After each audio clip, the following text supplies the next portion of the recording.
Hello and welcome to episode 388 of the Thinking LSAT podcast. I'm Ben Olson. With me is Nathan Fox. We're the co-founders of LSATdemon.com and the LSAT Demon Daily podcast. If you want to be LSAT famous, you can share news and ask questions on our website. That's thinkinglsat.com. This is going to air on Monday, February 6th.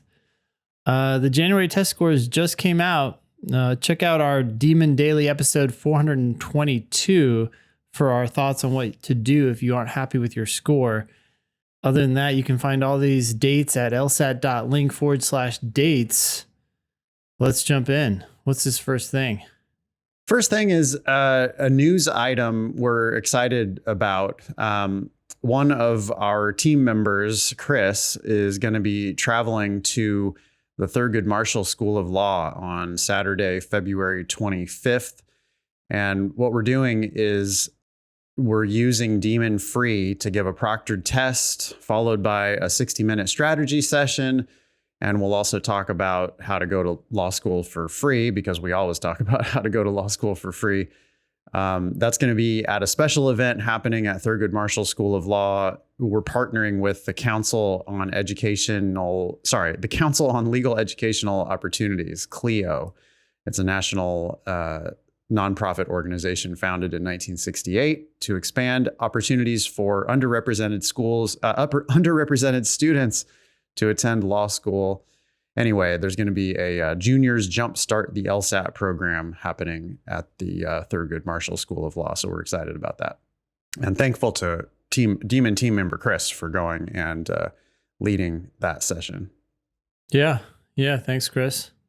Be curious to hear how that goes. We have this first email here from Sierra. I'll go ahead and read it. The subject is beginner LSAT studying. Hi, Ben and Nathan. I'm currently in my undergrad getting a Bachelor of Social Work. There is a joint MSW-JD at my university that I'm interested in applying to in Canada. I bought another LSAT prep book and I feel like I should return it and just start drilling with the Demon. Do you have any advice for undergrads that are starting to study? Where do I even begin? The fear of failure haunts me. Semicolon. However, I think I'd be happier with failure than not trying. Longtime listener of the pod and huge fan of you both. Take care, Sierra. I guess I could start with the books thing, since I'm the author of 6 LSAT prep books. They're all available on Amazon. But when people ask me about my books these days, I always just say, well, instead of the books, you really should get the Demon. And even if, you bought my book and now you're like, well, how do I start? I still would tell you to probably put the book aside and use the Demon instead. People find out about me because of the Demon, people find out about us and the Demon because of my books. But it's 2022. Wait, it's 2023, isn't it? Yeah. I mean, like, even last year, the best way to study for the LSAT was not via books. It was with the LSAT Demon. I mean, the test has moved online. All the prep has moved online. It's vastly easier. It's easier to update. Yeah, the Demon is fresher and just better in every way than any LSAT books, including my own. So yeah, it's not too late to return whatever book you bought. I think you should. Yeah, I was just thinking yesterday I did a class on logical reasoning, and a bunch of the questions were from test 29, which I haven't seen in a long time. But I used to teach from test 29 a lot because it was the first test in one of the books of 10 that LSAC put out, right? But as I was going through those questions, after class, I went through our explanations and I edited a few of the wrong answer explanations.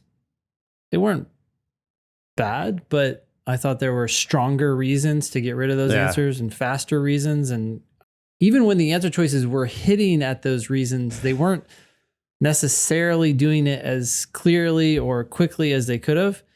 And I just think about all that work that we keep doing every day, just going in and making these things better. And when people don't understand, even then they can hit the ask button. You can't do that with a book.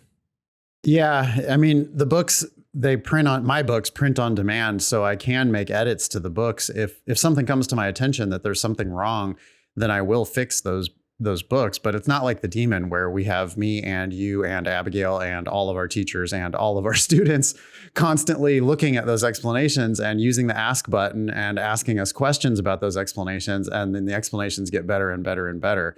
I have a lot of comments on this. I've thought about it a lot because I've done so much writing of LSAT explanations, but there can be 7 reasons why a wrong answer is wrong. And sometimes in our first run through and, the first time we try to explain the question, even, right? The first time we sit down and write an explanation, we might be writing a perfectly valid reason why one of these answers is wrong. Meanwhile, there could be a better, clearer, just blindingly obvious once you see it reason why that answer is wrong. And it might not have made it into the first draft of an explanation because there's so many reasons why these wrong answers can be wrong. Yeah. So it's just real hard to keep print explanations updated. And the other thing I wanted to say, I had an experience the other night. We ran across the brick wall review question in one of my classes. Remember the brick wall review question? Oh, yeah, I do remember that one. Yeah. It's like it's an anthology or something like that. Yeah. It's about a poetry journal publishing an anthology. And I'm sorry if I'm triggering people out there who have struggled with this question in the past. I myself struggled with this question for like 15 years until I did it in class the other day and it made perfect sense to me, 15 years later. Now, that's not to say that I can't get it right for 14 years of not understanding it. I can still get it right because I'm going to refuse to pick any of the wrong answers and I'm going to kind of reason my way around to it backward to get there. Yeah. But this time, and it had to be the 15th time I've taught the question. But finally, on time number 15, I see like, oh, shit, I've been getting there through the back door all this time. Yeah. But it turns out there's actually this front door reason why this answer is right. Yeah. And I think I made a new video for it. So hopefully that'll live on in the Demon now. And we'll have like the clear explanation where I feel good about it. Yeah, that's funny. The same thing happened to me with the nuclear power plants question. Nuclear? Yeah. Nuclear? How do you say it, Nathan? Nuclear with an L before the U, or sorry, before the second. What did I say? Nuclear. Nuclear. Yeah, nuclear. It's okay. Sorry for being a dick. Well, that would be out of character for you to be otherwise. So. Fair enough. Anyway, so the point is I've done the same thing with that answer choice. I've like definitively ruled out the 4 wrong answers. Absolutely. I'm like, I don't love this answer, but it's the only one that can kind of make sense here. And then yesterday I was like, wait a sec. I'm looking at this the wrong way. And then when you look at it in another light, you're like, wait, this actually not only is not bad, it's very good. And here's why. And it makes sense. It makes 100% sense. It's always so satisfying when that happens. It's a bummer that it happens, 15 years into our LSAT career, but at least it's, one more point in favor of, oh, wait a second. This test absolutely makes perfect sense. Mm-hmm. It just sometimes takes you some time to see what they really meant by it. And then once you feel that click, then you're going to feel that click much more often in the future.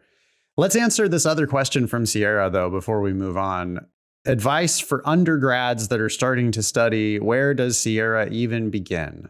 Start with drilling. Just one question. You don't need to overthink this. In fact, these days, the Demon decides which type of question to give you. Yeah, so that's drilling with a capital D. We talk about drilling. What we mean is go to lsatdemon.com. You can use a free account if you want to try out this feature. It's amazing. Just leave everything on Demon's choice and say drill. Just go. Just do it. Hit the button. Drill. And start working on real LSAT questions one at a time. There's no need to read theory. You do not need a background in this. You do not need an introduction. I wrote a primer. One of my books is called Introducing the LSAT. It's this thin little book that you can buy on Amazon for like $5. But the point even of that book is, hey, get started on some real LSAT questions. Doesn't matter which one you start with. The Demon will pick for you. hit drill, do a question, try to figure it out. And if you can't figure it out, we've got the best written explanations, the best video explanations, and an ask button right there where our team of tutors can help you understand. But the step one is just try. So Sierra, it's really great that you're not letting the fear of failure hold you back. You got to just step up to the plate and, whatever, you're going to strike out a couple times. Who cares? That's step one to learning how to do it, is to fail. Absolutely. I mean, an analogy that you used to give all the time, which I thought was near perfect, was how do you learn how to ride a bike? Do you read a bunch of books on it, or do you get on a bike, go find a bike, get on it, and start feeling what it's like to try to pedal? You're probably going to pedal for 1 or 2 times and then tip over. Yeah, tip over, start stumbling around. But that is the fastest way to get there. And that's exactly what you're doing with drilling. Just expose yourself to a question and answer it.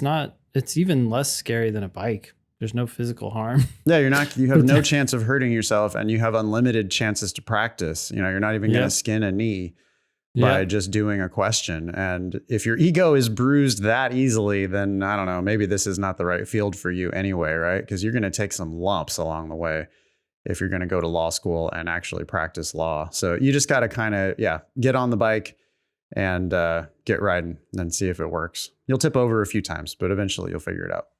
Cool. All right. I guess the next 2 emails are related to GPA. You want to take the first one?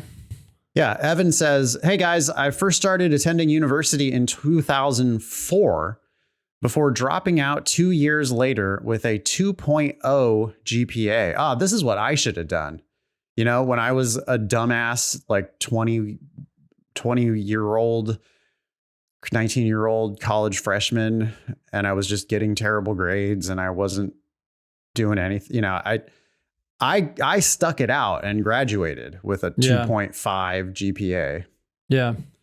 It would have been way better for me to not go at all until I was more mature. There's a million ways I could have done it better, but doing what Evan did would have been actually better. I think it would have been worse for my parents at the time if I would have dropped out after 2 years of college. Yeah. But then Evan says, I re-enrolled last year and I have a 4.0 for this leg of the journey going into graduation with full honors. How will this be assessed by the LSAC?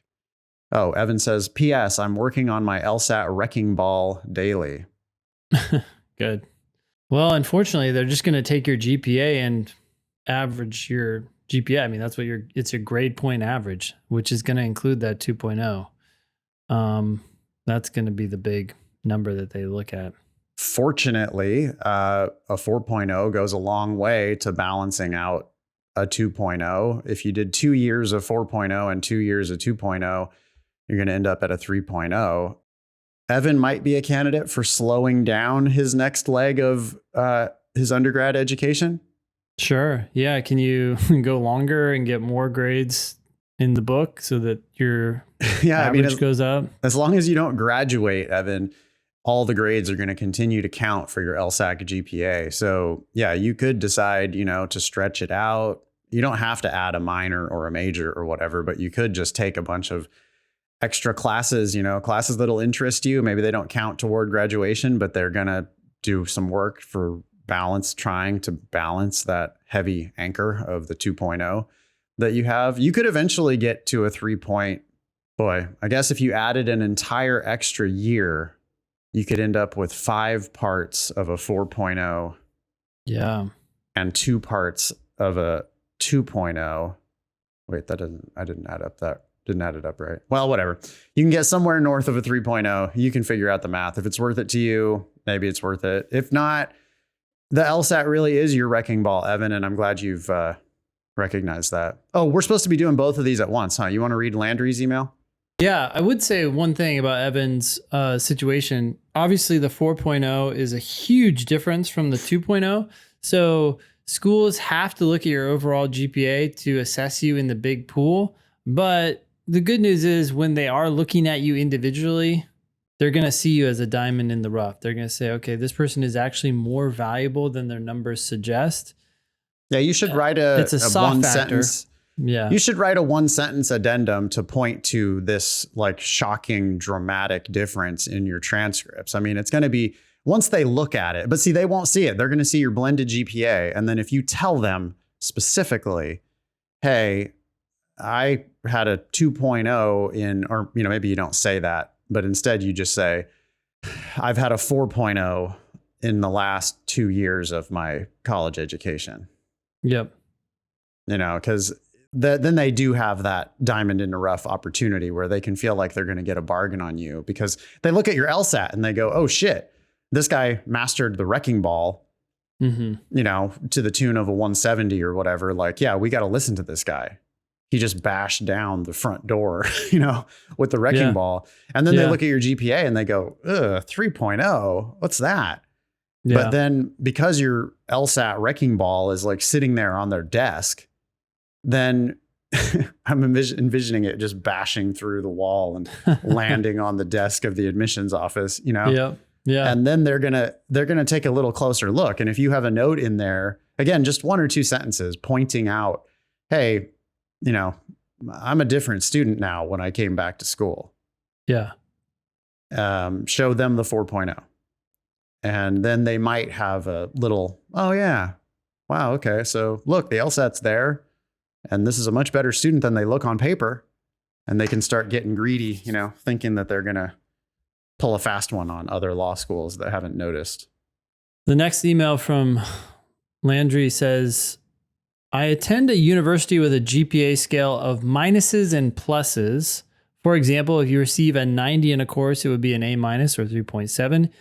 If you receive over a 93, it would be an A or 4.0. The grading scale also includes B+, which counts as a 3.3. That being said, do law schools weigh this differently when applying? No, the real issue is, do you have A+, and it doesn't sound like you do. Yeah. But this is pretty normal to have these A- and B+. Right. I've had 2 semesters where I've had all A's. However, many of those A's have been A-. I also attended a community college prior that had a normal grading scale. What? Okay. Normal. Actually, I think what you have right now is normal. My GPA from my community college was a 3.64 with 107 hours and a quote normal close quote grading scale. I don't know what you mean by that, because everything you've described in the first half of your email, Landry, is what most schools, that's how my undergrad operated. Yeah, it was A- got a 3.7. Yep. A's, anything above 93 was an A. And then there were B+, and that B+ counts as a 3.3. That's real common. Yeah. And that's how law school works too. Anyway. Okay. So my GPA currently at my university is a 3.7 with only 39 hours and 15 hours left to take. I know a few points off your GPA could result in losing thousands of dollars of scholarships. Regardless, the most vital aspect of applying to law school is having the best LSAT score possible, which I'm working on achieving. Thank you for your time, and I look forward to hearing from you. I missed the question. I need to go back. That being said, it's do law schools weigh things differently when applying? Okay. Yeah, which they don't. I mean, the LSAC is going to calculate your GPA, and that's kind of the deepest that schools are going to look into it. There's no reason for Landry to write an addenda, right? Like the fact that your undergrad handled grades different, or you think that they were handled differently, no need to bring that up to the schools. LSAC's going to calculate a GPA. I've got a couple tips for you. Stop getting A-. Like A- don't count. I know you can show your parents. This is funny because my niece, is like talking about the A's that she's got, and her mom and dad are proud, and I'm proud too.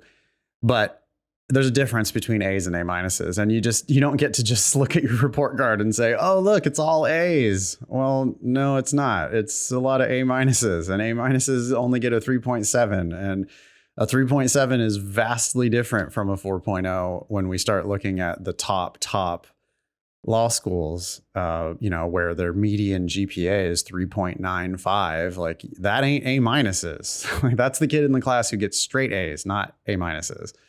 So Landry, to the extent that you still have grades outstanding, you got to stop settling for the A minuses and try to get more A's. If you can't do that and LSAT at the same time, then you should put off your LSAT prep. You know, even though that costs us money, I would prefer that you unsubscribe from the LSAT demon for a while and just get straight A's. Come back and work on the wrecking ball later. Okay.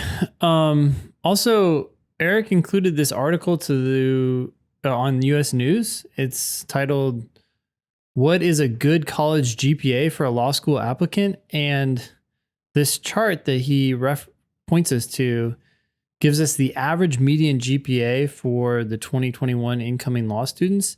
And I don't know, on some level, this isn't surprising, but maybe it's worth mentioning that the range of GPAs for the lowest schools to the highest schools is, maybe it seems significant for people who follow their GPA closely, but it's a narrow window, right? And it just goes to show why there's a difference between an A and an A minus. Yep. I mean, they're not the same thing. In fact, the A minus falls right between, right? Like I'm looking at the bar chart here.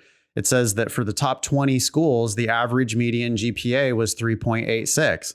Well, guess what? If you got straight A's, and what you mean by straight A's is all A minuses, then you've got a GPA that's lower than the average or the median GPA, whatever the average GPA is. Wait, average median GPA. Oh, okay. It's the average of the medians. I see. Yep. It's 3.86 at the top 20. Yep. So like A minuses don't get it done, y'all. Sorry.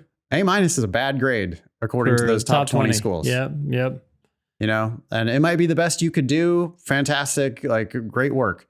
But that's not a top 20 law school type of performance. Top 20 law schools, you know, they admit people who are great at school, and people who are great at school get A's. Like because part of being great at school is that insistent, like you can't settle for an A minus. You have to learn how to play this game and just decide, no, A minus isn't good enough. I require an A. Yeah. What do I have to do to get an A? Yep. I mean, the average median is 3.86. So obviously people aren't perfect, but they're hitting well, they get more A's than A minuses. More often than they're not, well, right? No, they get more. Let's be clear. To get a 3.86, that's slightly more than half A's if you get nothing lower than an A minus. So that means like B plus is a terrible grade. Yeah. And B is god awful. B minus is like drop out of school. If you're going to try to keep a 3.86, you know, one B minus, oh my God. How many A's do you have to get to outweigh that? A lot. To compensate. Yeah. Right. So even a single A minus, like, well, okay, get an A, and that puts you back at your 3.85, which is still below the 3.86 median, right? You need to be getting no B's and more A's than A minuses if you want to be in the top 20, like median range. Yeah. Now you can compensate with a higher LSAT score, but it just gets harder and harder the higher you go. If your school puts A pluses on your transcript, you can also compensate that way, because the LSAT does give you 4.3 for an A plus. So if you can talk professors into putting an A plus on your transcript, that's actually a really big deal, because an A plus and an A minus do average out to an A. It's really interesting that schools don't do that. So you can't even get an A plus at some schools, right? And which means you just can't compete in that level. Yeah. Well, they don't use GPA as the only admission criteria, right? I mean, they might look at somebody with a 3.7 and go, well, okay, but the LSAT is right. You know, then they might look that one step deeper and go, well, did you get A pluses? Oh, does your school not even give you A pluses? We don't know what they're going to actually do to analyze it. The point is, you need to get the very best grades you can get. Yeah, I want to give these other two numbers. So for all ranked schools, this is in the middle. The average median GPA is 3.55. So for the top 20, it was 3.86. For basically all schools everywhere else, it's 3.55. And then for the 20 schools with the lowest GPA, so we're looking at the bottom. Yeah, the bottom 20, at least when it comes to GPA, is 3.18. it looks so narrow, right? Like, wait, 3.86 at the top schools and then 3.55 at all ranked schools. That's so narrow. And it's like, yeah, it's narrow because it's this elite competition for grades. It's you're only competing with the people who got good grades in undergrad. You know, the people who got bad grades in undergrad are, well, they're bringing up the rear. You know, they're the reason why the bottom 20 schools have this 3.18 GPA. And you can get into higher ranked schools with lower grades if your LSAT is right. But on average, the grades at the top 20 are like really, really good. They're really good. Yeah. I mean, think about all the people who try to get into the Olympics and don't. They have fucking amazing times for whatever they're competing in.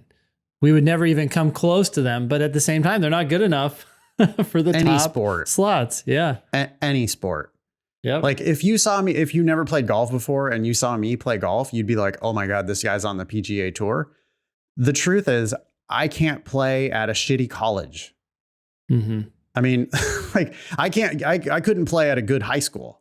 Yeah. But if you look at me versus, you know, your dad or whatever, it's like night and day. I'm way, way better because that's my sport that I've played for my whole life.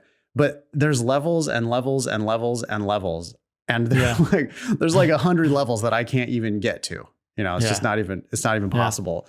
And that's kind of that's what we're talking about when we're talking about like, this is elite academic competition for coveted law school spots. Yep. And like, I don't mean to tell you that your 3.7 is bad, but your 3.7 is bad for the top 20 law schools. It's not going to get you in. It might prevent you from being automatically denied, but it's not. So it's just keeping maybe the option open that you're then going to have to get in with your LSAT. It's going to prevent you potentially from being auto admitted.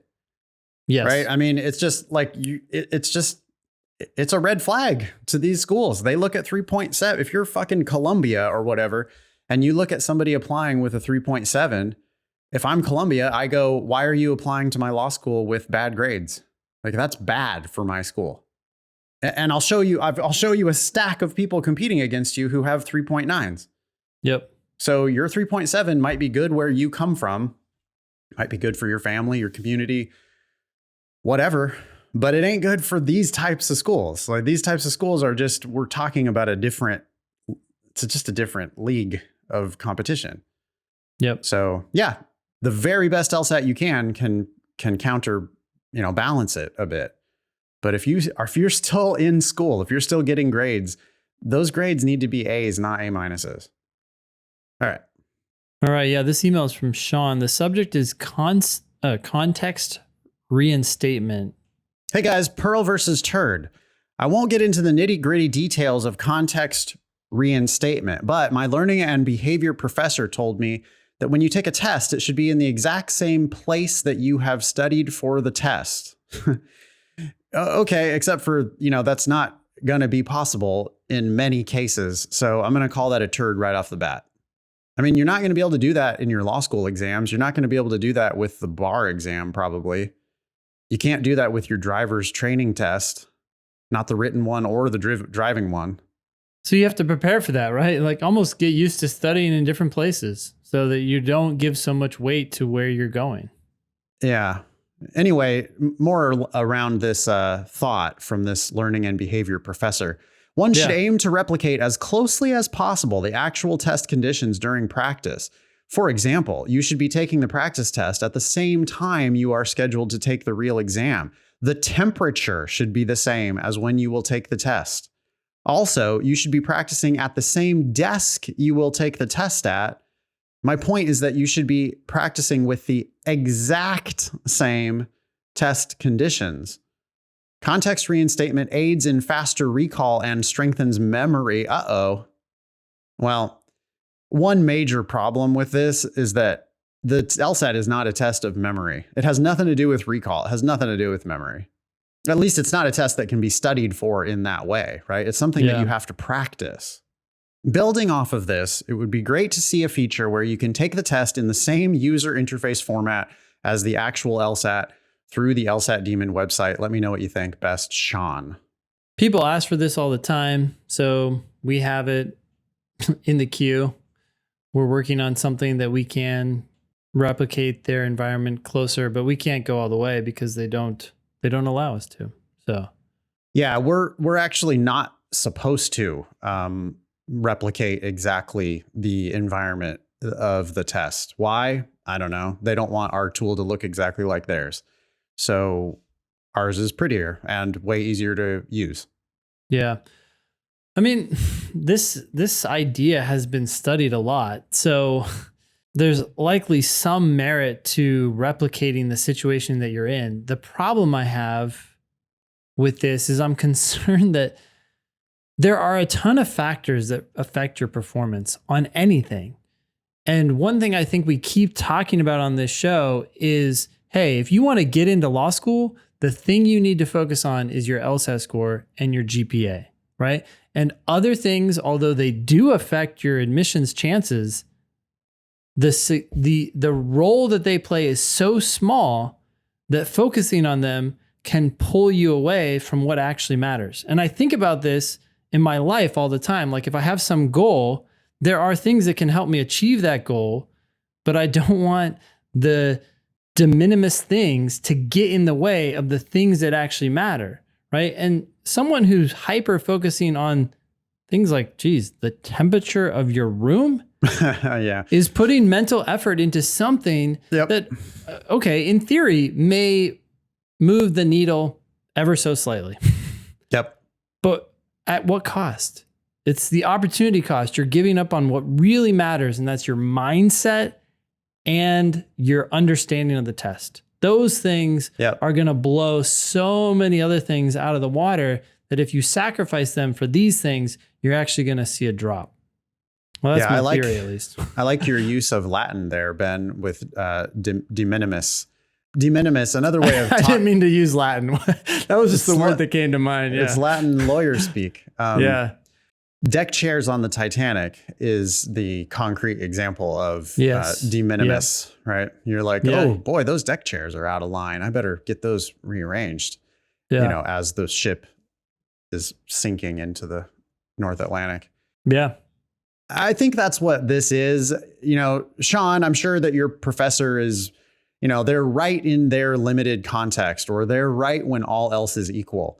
But as far as LSAT advice goes, this is going to make it harder for you to take practice tests.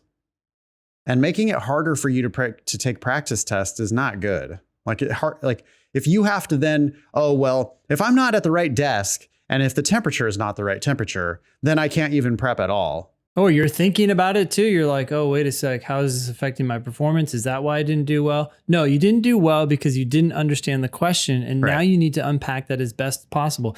We all have a limited amount of willpower every day. Put that willpower to the things that are going to move, that are going to be a wrecking ball, not a needle mover. Yeah. So you're giving a turd for this one? Yes. I mean, for the people who are like going to Law Hub to do their practice tests because, they're a Demon subscriber. We get this all the time. I'm a Demon subscriber. I love the Demon. The interface is so slick. I wish LSAC interface looked like this.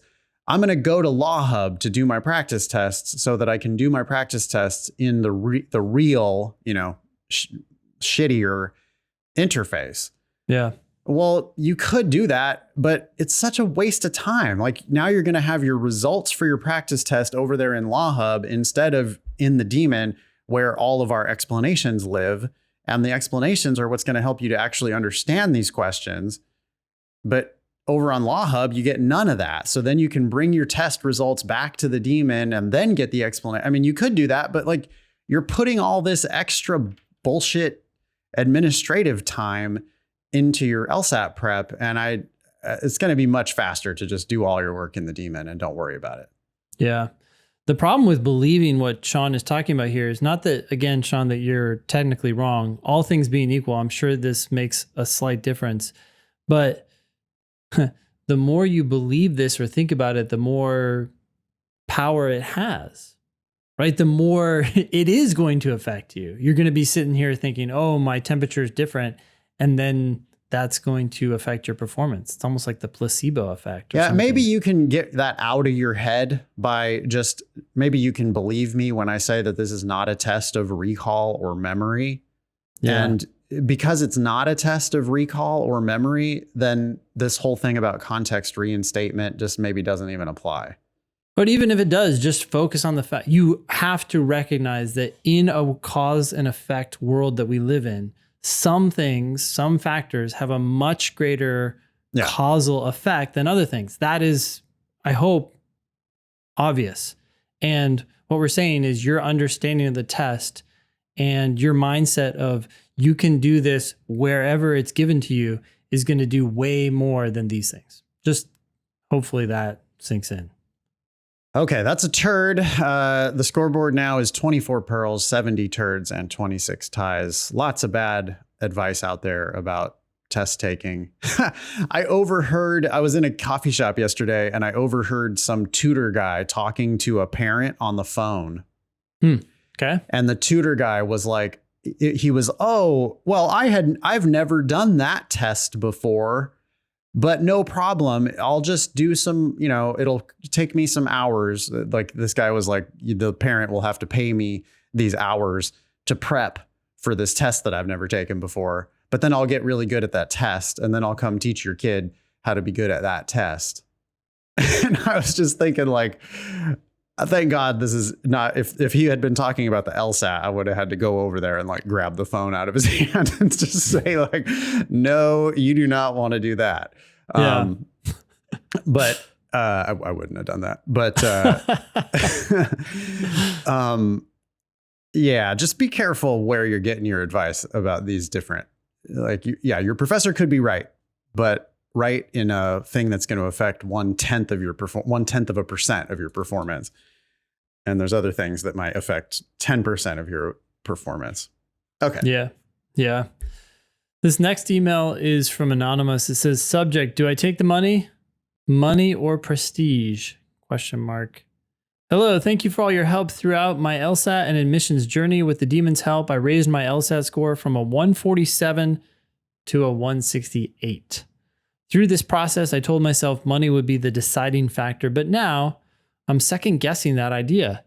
So far, I've been admitted to Harvard, NYU, Georgetown, U Chicago, Northwestern, Vanderbilt, Penn, Fordham, Seton Hall, Brooklyn, Seton Hall, Brooklyn, Cardozo, Fordham, and Duke. Okay, nice. I've received 3 full tuition offers. Here's the issue, comma. I would do a colon there. I originally believed I would practice law mainly in the Northeast, but I don't think that's quite true anymore. I will likely pursue public interest for more of my career. I fear if I choose a lesser known school for money, it will affect my job prospects. As a Black woman, I also fear that if I don't go to a top school, my credibility will always be questioned. After all, Ketanji Brown? Justice.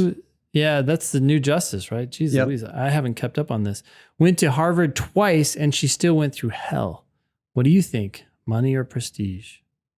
Well, you mentioned a lot of great schools, but the first one on your list is Harvard. Harvard is, the great school, or on the short list of the like really elite, no one can argue that is truly an elite law school. Yeah.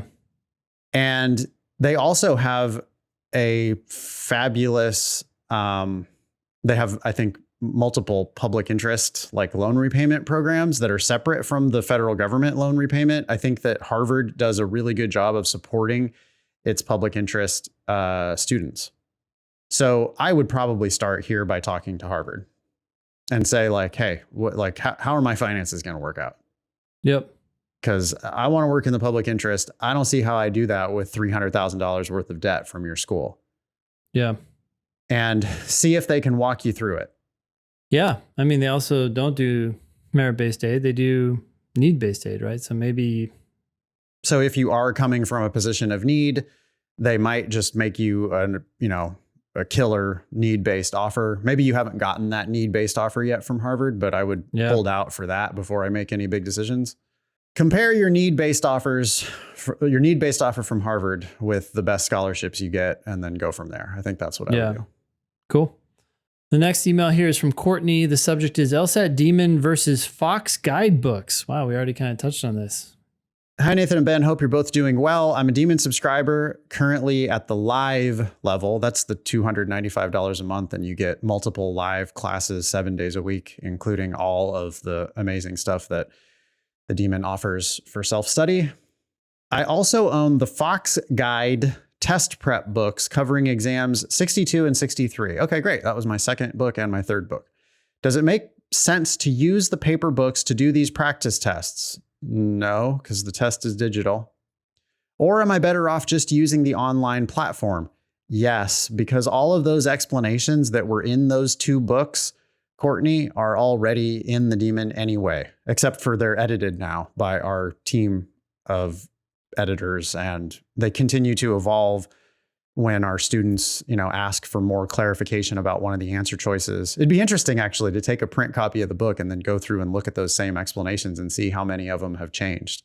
Yeah. Some of them are probably exactly the same, but many of them probably have changed now. It's great that, whatever, you have the books, but if you need to, if you have to go on an airplane or something, that might be a great time to use those books when you don't have internet. Camping trip, I don't know, something like that. Yep. I did the other Fox guide a while ago, test 61, I believe, and I found it very helpful. But at this point in my studying, I'm only reviewing the answers I get wrong or those I wasn't 100% sure about when taking the test. I'm usually scoring in the low 170s, although I was humbled this last weekend with practice test scores of 167 and 165. If I'm better off taking the test online, I'll give the books to some other poor soul who's currently studying. I work at a law firm, so there's plenty of us.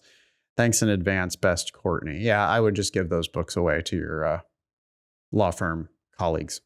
Yep. And they still will be helpful. I mean, they're great. They're way better than nothing. I mean, we have video explanations of all those games too. And although that's another great example. Yeah.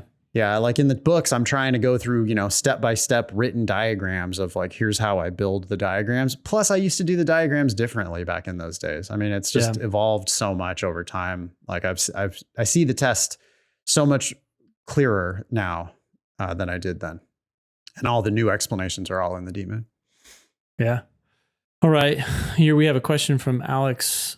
Okay, Alex is asking about a specific logical reasoning question from test 19. E seems like a much stronger answer, and it's easy to think of a counter to dismiss the answer C.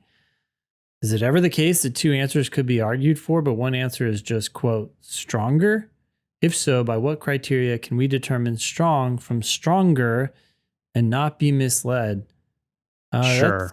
That's gonna depend on the question type. Let's say we're talking about a strengthened question.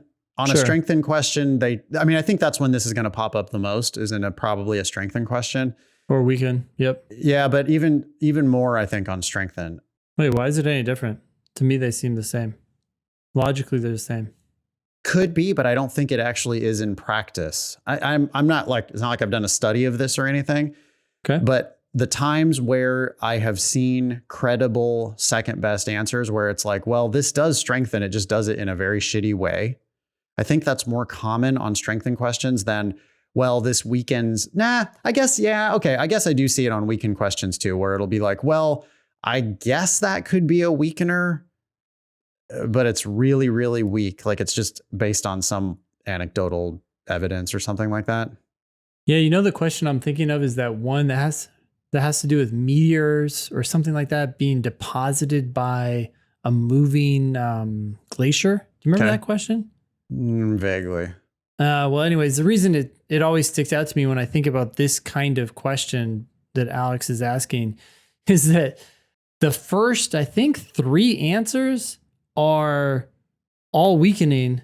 And so it's like, yeah, but then the next one weakens it a little bit more. Okay. And then the next one weakens it a little bit more. Okay.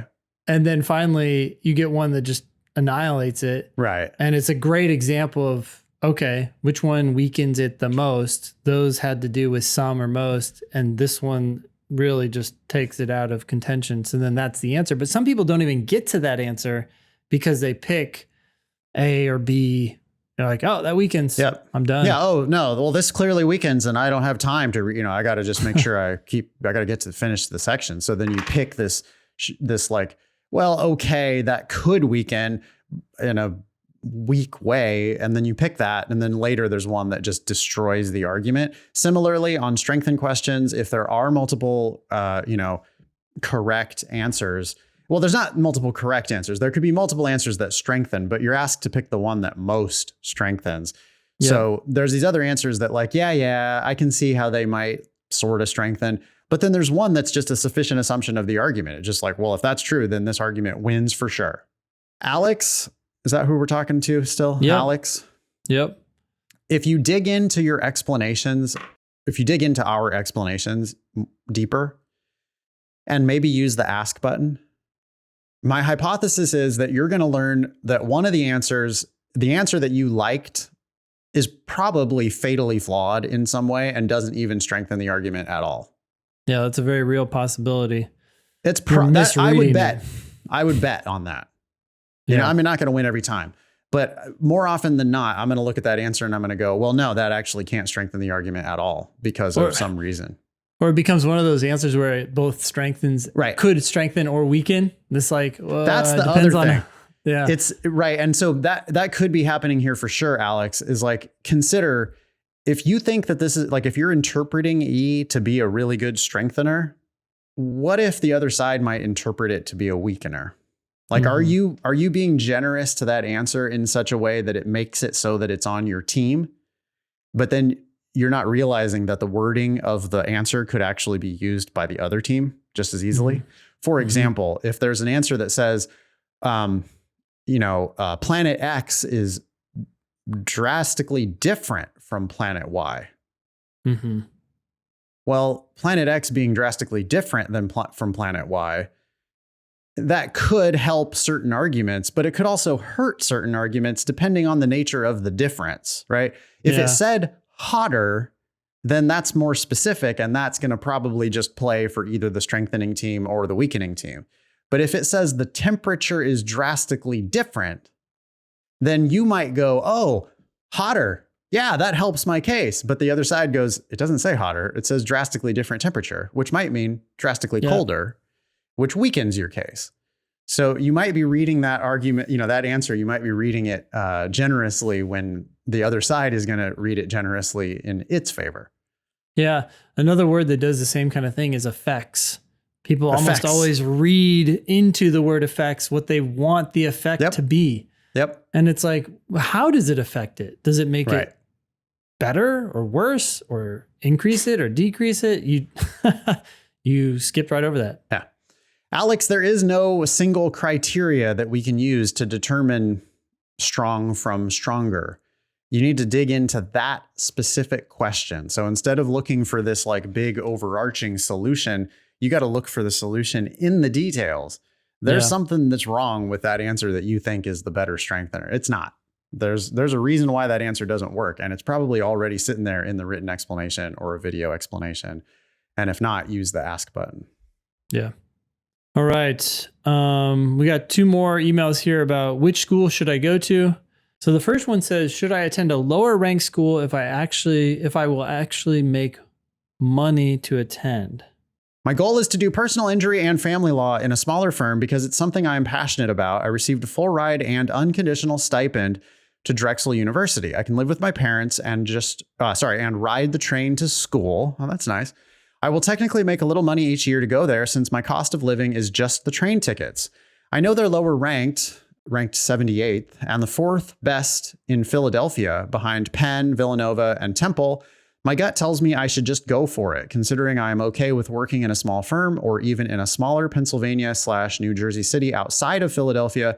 If it came to it, please let me know your thoughts. Thank you. So the question is, should I go to a higher ranked school where I have to pay money, or should I go to Drexel where they're going to pay me? You want to read this next one from James, and then we'll do our advice all at once? Sure.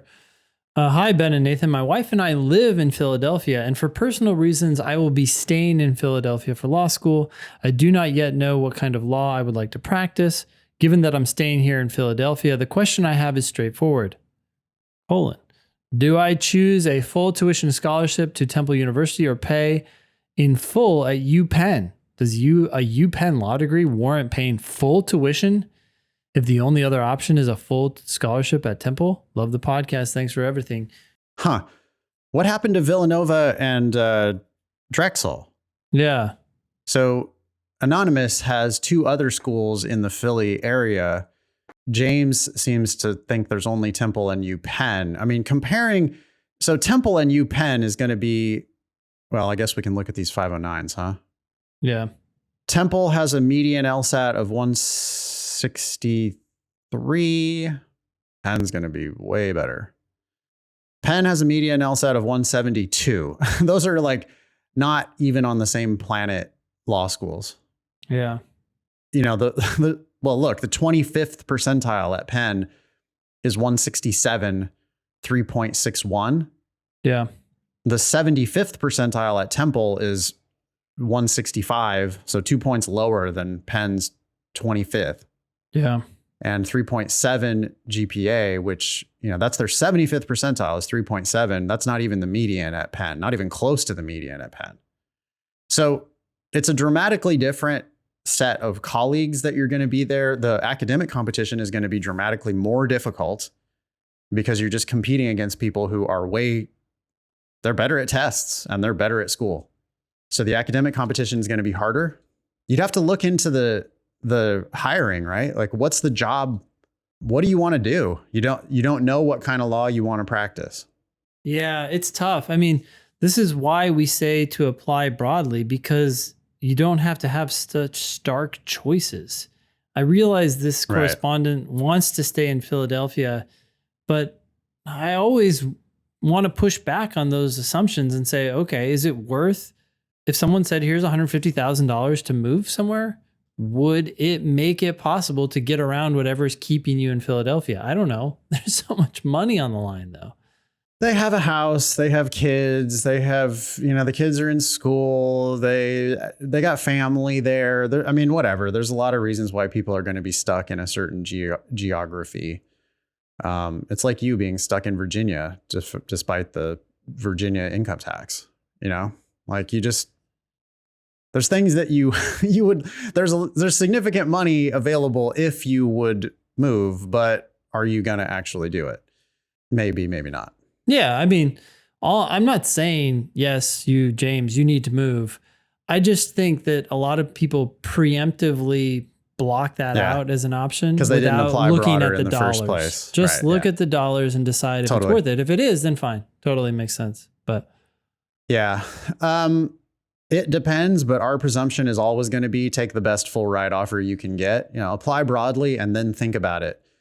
And you know, we had somebody earlier in the show, our Harvard correspondent, who, you know, it might make perfect sense for you to go to Harvard because you want to work in public interest and they might really support that, or they might give you a need-based scholarship package. But if you're not talking about that, if you're not talking about truly elite schools and you are talking about elite amounts of money, like, especially for James, you don't know what kind of law you want to do. I can't imagine spending hundreds of thousands of dollars on this super uncertain career path. Yeah. I think you should take the scholarship. And for Anonymous, with all these 4 different offers, you know, including the stipend at Drexel, look how unfair it is, Ben. I want to point out how, like, if you think law is about justice or whatever, bullshit, because the law school thing is completely unfair right off the bat. Yeah. You know, this is somebody who's going to go with a full ride and unconditional stipend to Drexel. So this is a school, Drexel is actually going to pay Anonymous living expenses, even though Anonymous is going to live at home. So Anonymous isn't even going to have living expenses. Yeah. Anonymous is going to live with their parents and just bank that money. And then who's paying for it? Well, at the bottom of the class at Drexel, the people who squeaked into Drexel, just like James might squeak into UPenn. Exactly. It's the exact same thing. So, you know, do you want to be the kid at Drexel who has a 152 LSAT and a 3.3 GPA? That's their 25th percentile. those people are going to be borrowing $50,000 a year just for tuition to turn around and hand it over to Drexel. What's Drexel doing with the money? Well, Drexel's handing it over to Anonymous to pay for them to just put it in the bank, essentially. Like they're going to buy train tickets and then they're going to bank the rest of it and they're going to pay zero tuition. They're just going to go there for free.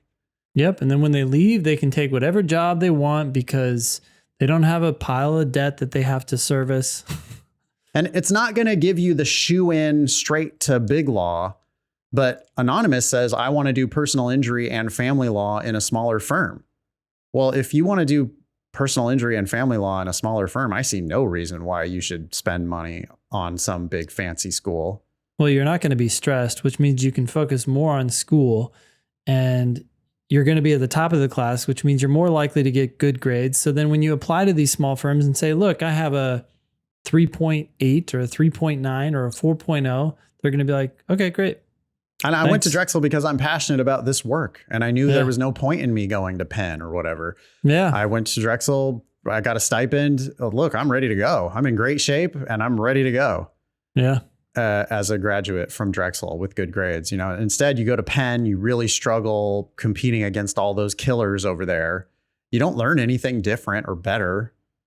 You've got a bunch of highfalutin colleagues who go straight into big law and you never talk to them again because you're going into personal injury and family law in a small firm. So you don't even get anything out of the network. What are you getting for your money there? I don't think you're getting anything. Yeah. Okay. Then enough of us. Yep. Come to our free classes on Wednesday, February 8th at 3 p.m. Pacific, 6 p.m. Eastern. We have a pre-test pump up with Lily. Okay. We also have Nathan's class the next day. Wow, lots of free classes going on here. This is Thursday, February 9th. Why you don't need an LSAT tutor. You can sign up for that at lsat.link/Nathan.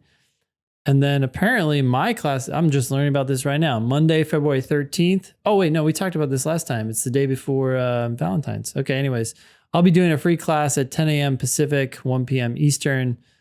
I don't know what I'll be doing, but I think since you had that extra week of Valentine's Day prep, I'm sure you've got big plans now for Valentine's Day. Oh, got huge, it all set up, man. Yeah, I got it all figured out. Don't worry about that. Yeah, I'm good. I'll tell Maria she should be excited. Yeah. Yeah. Be very, text her very to get excited. ready for the big surprises that are you coming ready? on February 14th. Yeah. Thanks, Nathan. Sorry if I block you from her phone. Yeah. Cool. Lots of free classes. Where do people go to get those free classes? Yeah, you can just go to lsatdemon.com and get a free account if you don't have one already. And if you want to find any of our classes, just go to lsatdemon.com/classes. But if you go to lsatdemon.com, you will easily find them. They're everywhere. Cool. So yeah, be LSAT famous. Please ask questions or share news with us at thinkinglsat.com. If you have questions about the LSAT Demon, email help@lsatdemon.com. You can also check out our other podcast, LSAT Demon Daily. That was episode 388 of the Thinking LSAT podcast. Thanks all y'all for listening. Nice knowing you. Don't pay for law school.